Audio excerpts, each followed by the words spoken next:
Hey, what do these 3 headlines have in common?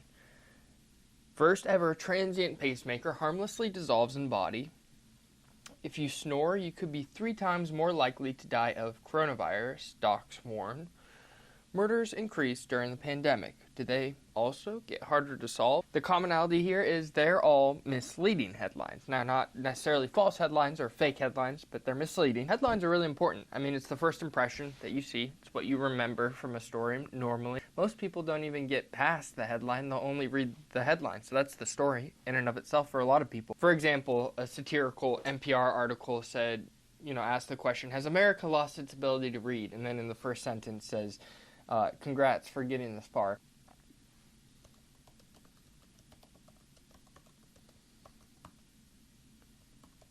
Maybe I read a fake headline.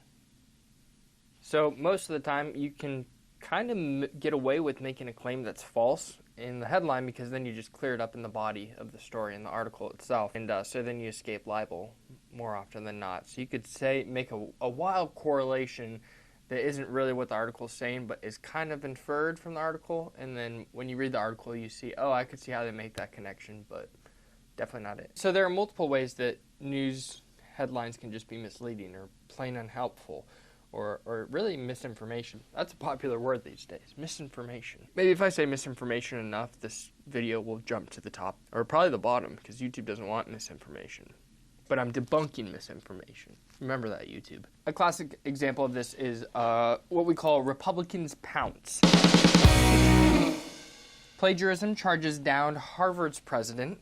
A conservative attack helped to fan the outrage. This president of Harvard, Claudine Gay, stepped down because of plagiarism. And that's the meat of the story right there, is that she plagiarized. And that's a cardinal sin, like they say in the story.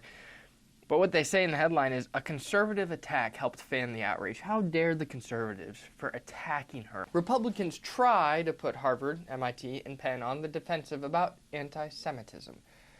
Now, the problem is anti-Semitism. I don't know why we're not focusing on that, or that anti-Semitism is allowed on these campuses, but no, these big old bad conservatives and Republicans are going after the poor old presidents, these victims with their mansions. It's a bit silly, I think. Another thing that can be misleading is the adjectives that people use. We're going to go back in time to your grammar class. 2nd grade adjectives are describing the noun. You.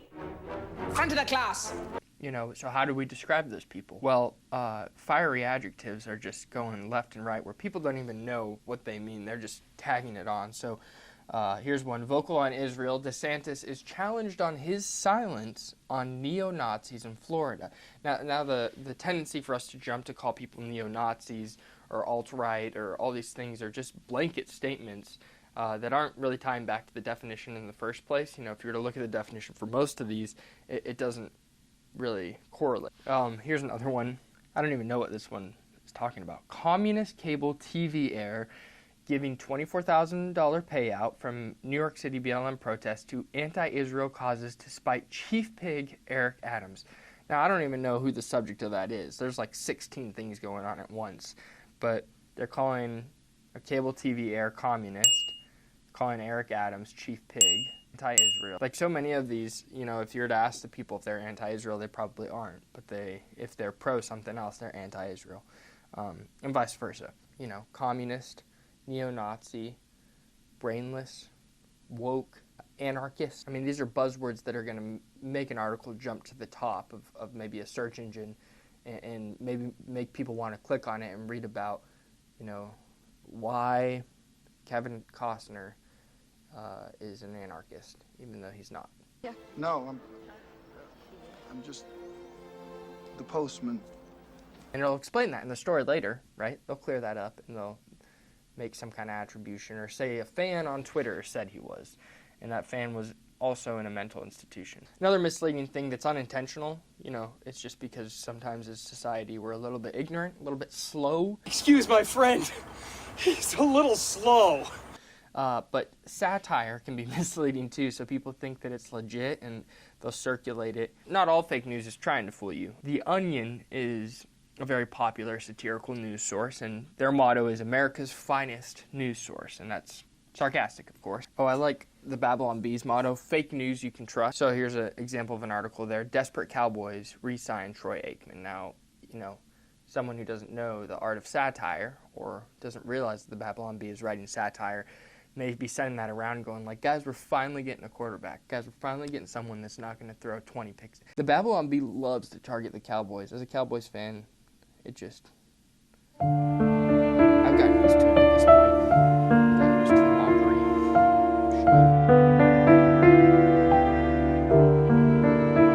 Something that we talk about here at World is the overuse of sensationalism. Let's get a definition here of what sensationalism is, because Caleb doesn't know it off the top of his head.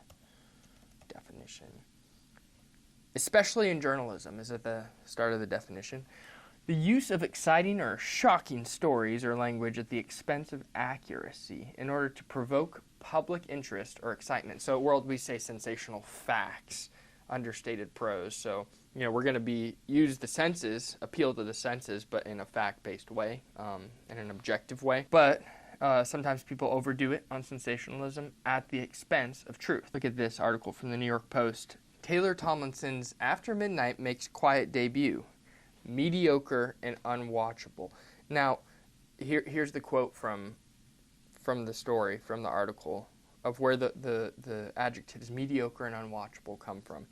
I really like Taylor Tomlinson, but I don't think After Midnight is going to work out. It's frantic, pointless, and comedians spend most of the show forcing themselves to laugh at each other's mediocre jokes. So you see mediocre and pointless and frantic, and the person they quoted, they didn't even give a name. It says, one fan commented on X, formerly Twitter. So the person who made it into the headline wasn't even a quoted source. It wasn't even someone who was like, a TV critic or a director of another show, a rival show. One of the actors in the show was literally just some yahoo on the sidelines watching the show and said, hey, I'm going to make a hot take on Twitter. Little did that person know they were going to show up on the New York Post as a quotable source, as a dependable source. Really, anyone's a dependable source now, thanks to X, thanks to Twitter. Those are a few ways that headlines can be misleading. It's not exhaustive, necessarily.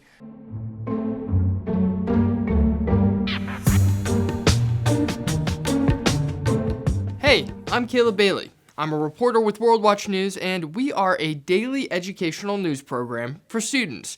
Our team tackles current events and human interest stories all in one, while hopefully not leaving you stressed out. Along with these videos on YouTube, we have a full 10-minute show. And if you go to worldwatch.news/YouTube24 and use the code YouTube24, that's all caps YouTube24, you'll get the first month for free. So if you like what we're doing here, try out our full news program. 10 minutes, 5 days a week. Just use the link in the code and we'll see you over there. Thanks for watching.